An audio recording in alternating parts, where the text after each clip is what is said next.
न्यायालय ने, the highest court of India, supreme court ने ये जजमेंट दिया था कि इलेक्टोरल बैन किए जाएंगे, तो इसका हम सब लोगों ने स्वागत किया था, क्योंकि राजनीति में जो शुचिता चाहिए उसकी ओर ये एक बड़ा कदम था।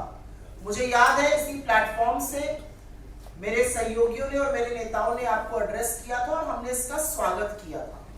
इसका स्वागत इसलिए किया गया था क्योंकि चुनावी चंदा जो होता है वो कैसे आ रहा है, उसको कौन दे रहा है, किस लिए दिया जा रहा है, क्या मोटिव है, ये लोकतंत्र में जनता को जानना बड़ा जरूरी है।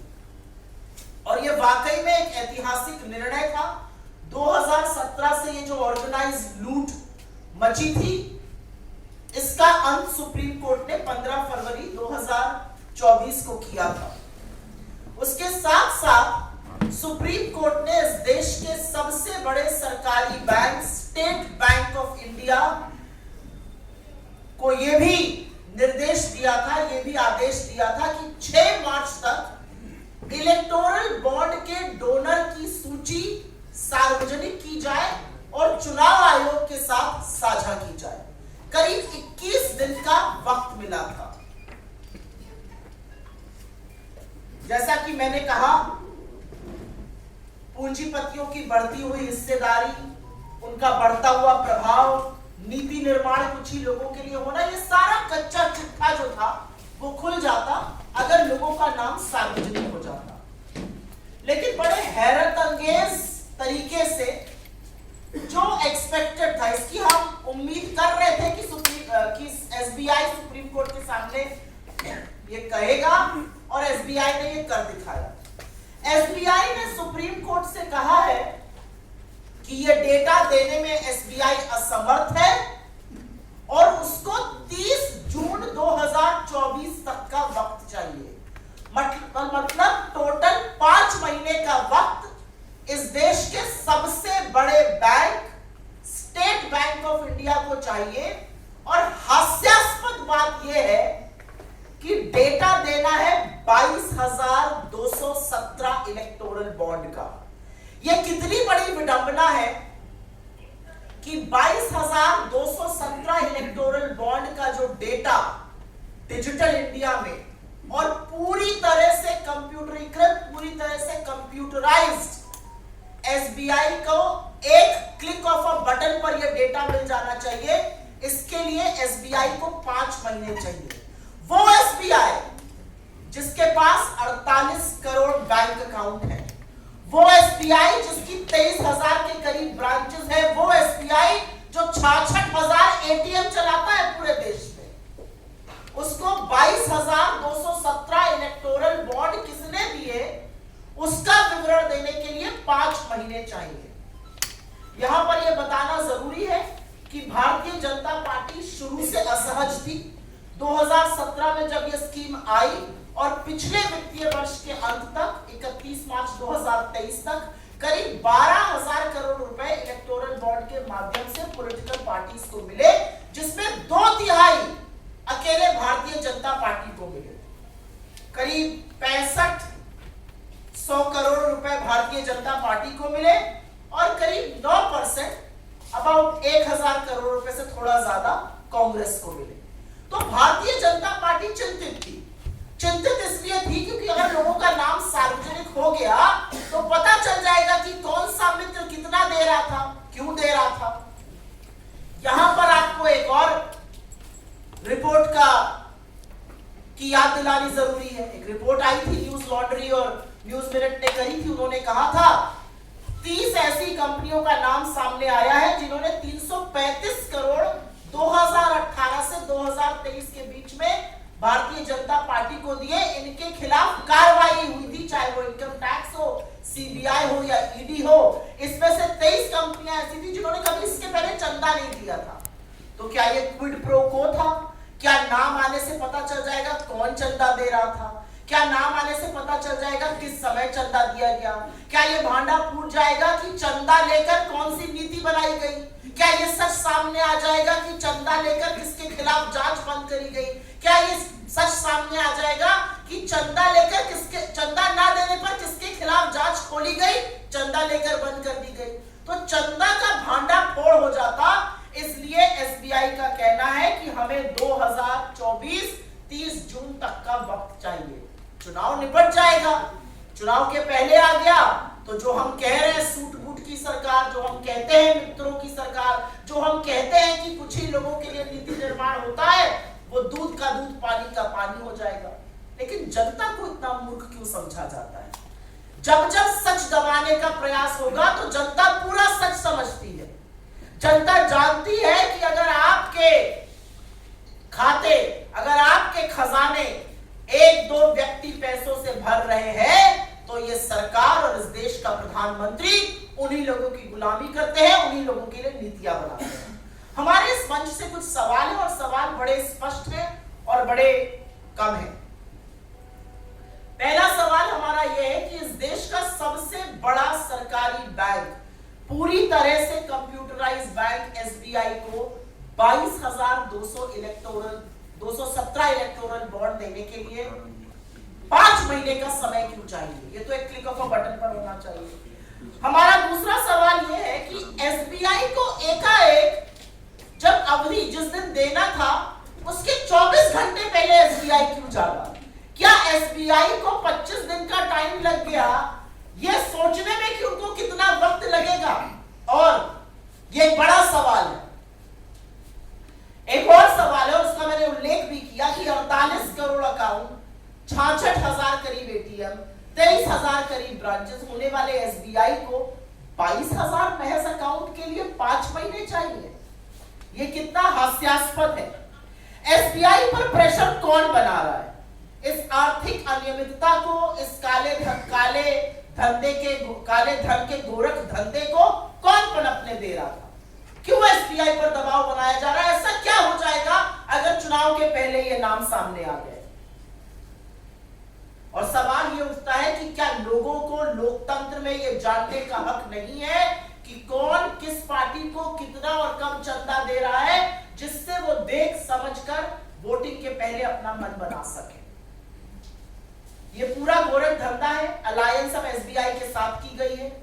हम लोग शुरू से कह रहे हैं कि भारतीय जनता पार्टी इस देश के हर संसाधन, हर संस्थान, हर संस्था पे कब्जा करना चाहती है। पहले सीबीआई, ईडी और इनकम टैक्स बने नए फ्रंटल, अब लगता है एसबीआई बन गया है।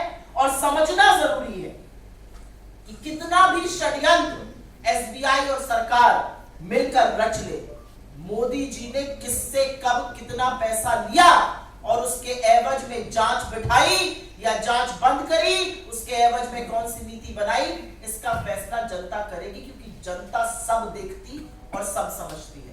I will very briefly make a statement in English on this particular matter. It's of grave national importance. 24 hours before the SBI was supposed to make names public of who the electoral bond donors were, according to the Supreme Court order of 15th February 2024. Not unexpectedly, but in a very shocking and brazen way, the SBI has approached the Supreme Court and has sought time until the 30th of June 2024 to make these names public. Why does the SBI need so much time? SBI is not just India's largest lender, it is a fully computerized bank. It operates 48 crore bank accounts, it operates 66,000 ATMs, nearly 23,000 branches all over the country and beyond India. And this SBI needs 5 months to be able to gather data for just 22,217 electoral bonds. Why is the BJP so scared of these names coming out? It's important to remind you of two figures here. Between 2017 and 2023, from the onset of the electoral bonds till the end of fiscal year 2023 last year, about 12,000 crore rupees was collected by political parties through electoral bonds.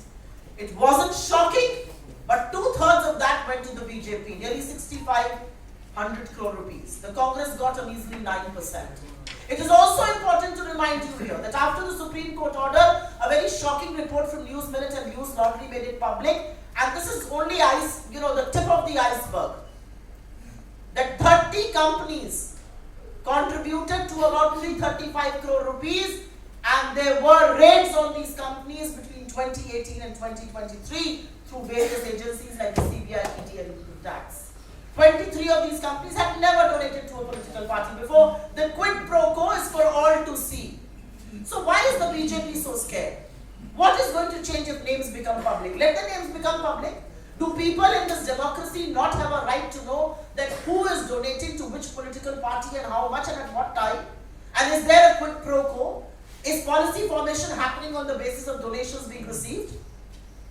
Are agencies acting at the behest of these donations? Are agencies coaxing companies to donate to the BJP? Are probes happening and probes closing on the basis of donations that are coming in? And these are very simple questions that must be raised in any democracy. What is it that the SBI needs these 5 months for? And SBI woke up after 20-25 days to realize it needs additional time. There is a clear attempt by the SBI and the government of India, on the behest of Prime Minister Modi and the BJP, to conceal the names of donors through electoral bonds. But the people of this country can see through these sinister plots, and we see that every effort is being made to conceal the names of these donors. And it's for everybody to see. I don't think there's rocket science to it. I don't think there's a maze that nobody can solve. Everybody can see. They can just connect the dots. And the dots, when connected, present a very worrisome picture for our democracy.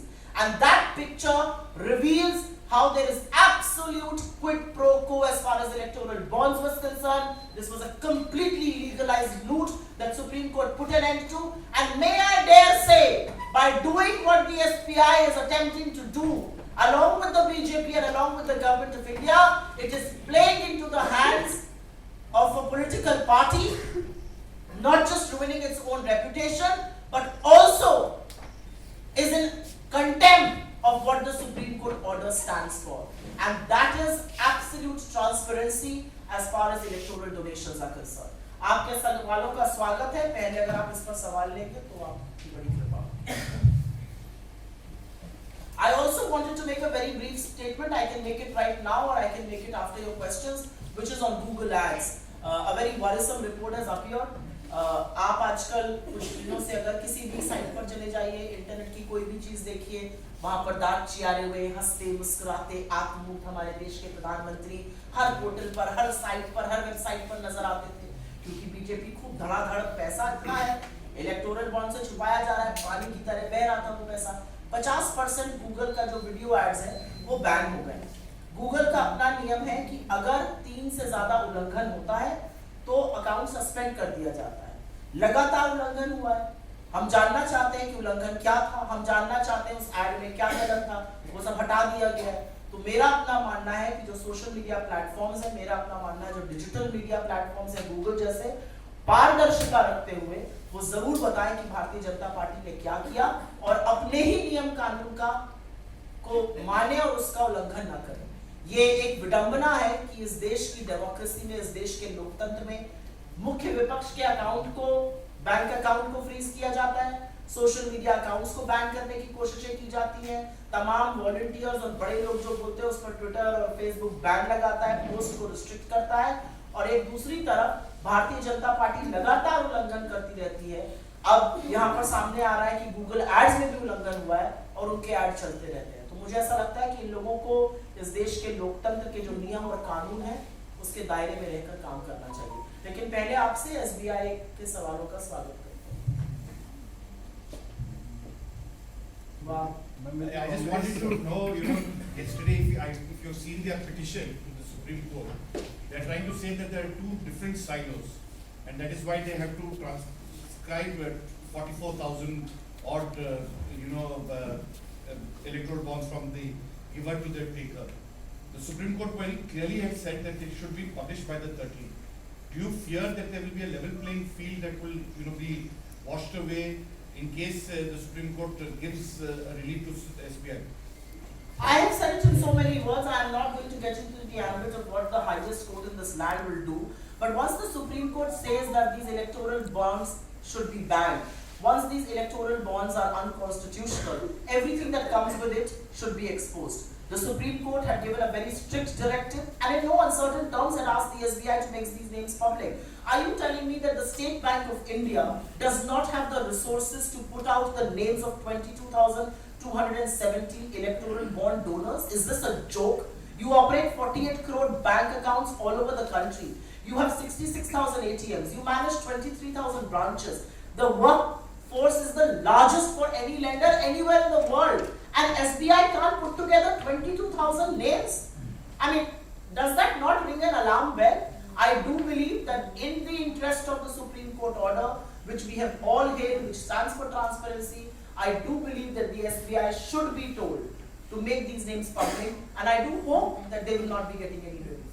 Will the Congress agitate against the SBI so that they disclose it before the election? Otherwise, it will have an impact.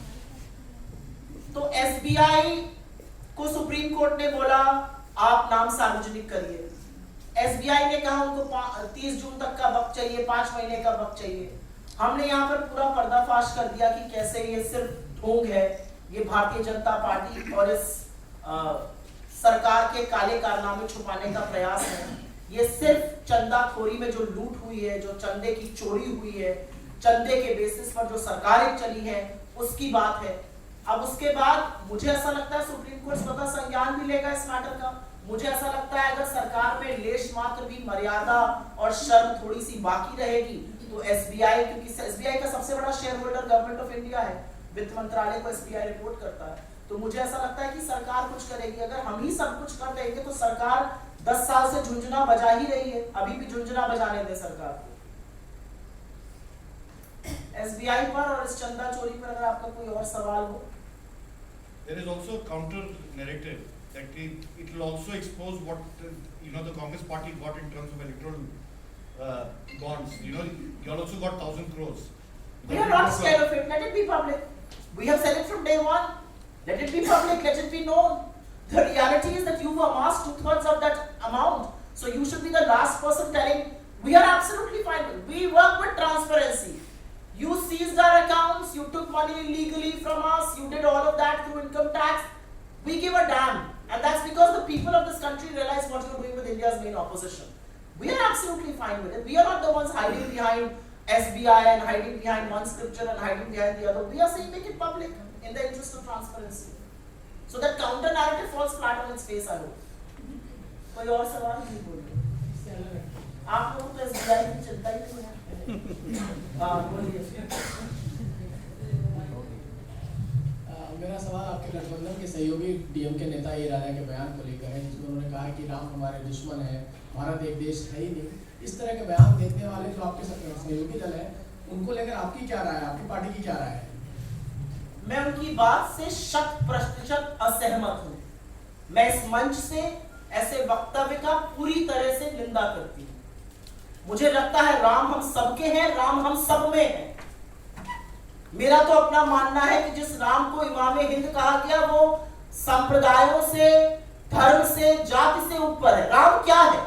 Ram जीवन जीने का एक आदर्श है, राम मर्यादा है, राम नैतिकता है, राम प्रेम है, जिसकी बात हम करते हैं। मैं पूरी तरह से इसकी निंदा करती हूँ। ये उनका अपना वक्तव्य हो सकता है, मैं इसका कोई समर्थन नहीं करती हूँ, पूरी तरह से निंदा करती हूँ। और मुझे ऐसा लगता है कि लोगों को संयमित होकर बात करनी चाहिए। कांग्रेस के नेताओं का पार्टी छोड़ना जारी है।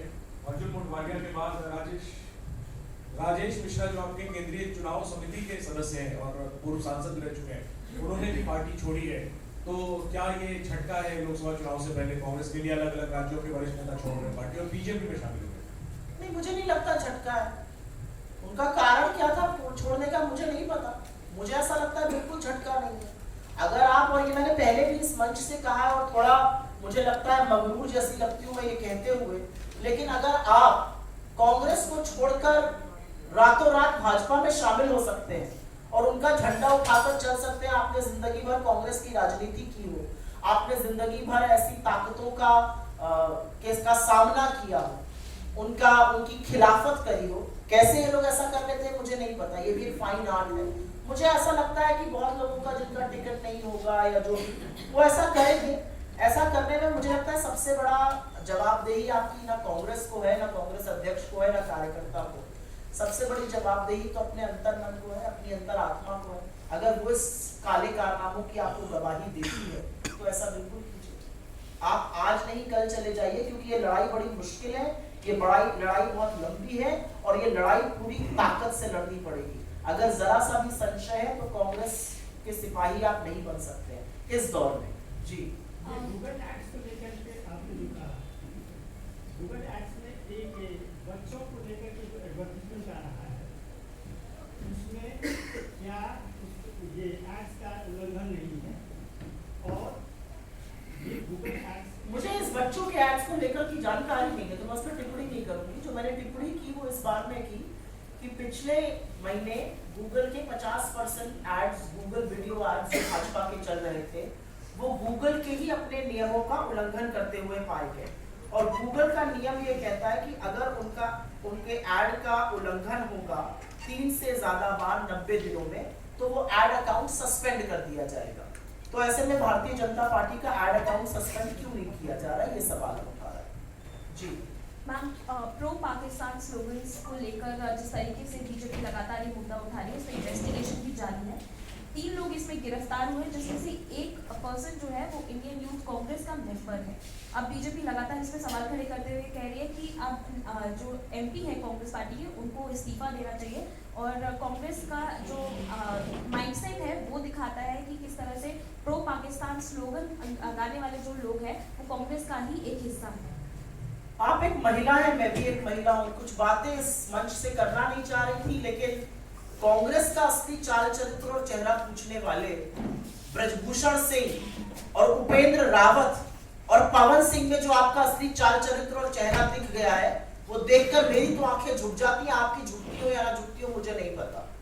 ऐसे ऐसे शिरोमणि दर शिरोमणि आपकी पार्टी में शामिल हैं कि आप उनको टिकट देते हैं, उनके काले कारनामे और सारी करतूतें बाहर आती हैं, उनको हाथ जोड़ के मना करना पड़ता, प्रभु हम चुनाव नहीं लड़ेंगे। ये आप ही की पार्टी के संस्कार है ना जो उपेंद्र रावत करते हुए पाए गए। आप में से बहुत साथियों ने वो देखा भी है, बाराबंकी के सांसद है, क्या करते हुए पाए गए ये आपको अच्छी तरह से पता है। डीप फेक और एआई का सहारा ले रहे हैं, लेकिन चुनाव लड़ने लायक नहीं रह गए। ये भारतीय जनता पार्टी का चाल चरित्र और चेहरा है। वो चाहे रामदुलार गौर हो जो दोषी पाए गए, चाहे सेंगर हो, चाहे ब्रजभूषण सिंह हो, चाहे उपेंद्र रावत हो, चाहे पवन सिंह जैसे लोग हो, एक के बाद एक आपका चाल चरित्र और चेहरा पूरी तरह से जनता देख रही है। तो मेरा मुंह अपने चाल चरित्र और चेहरे पे ना खुलवाए तो अच्छा रहेगा। जी प्रधानमंत्री तेलंगाना में है आज, और तेलंगाना से उन्होंने कहा कि मेरे लिए नेशन फर्स्ट है और बाकियों के लिए फैमिली फर्स्ट है। मोदी का परिवार तमाम बायोस जो हैं चेंज किए हैं बीजेपी के नेताओं ने। मैं आप लोगों के माध्यम से एक सवाल पूछना चाह रही थी। परिवार बड़ा प्रिय होता है,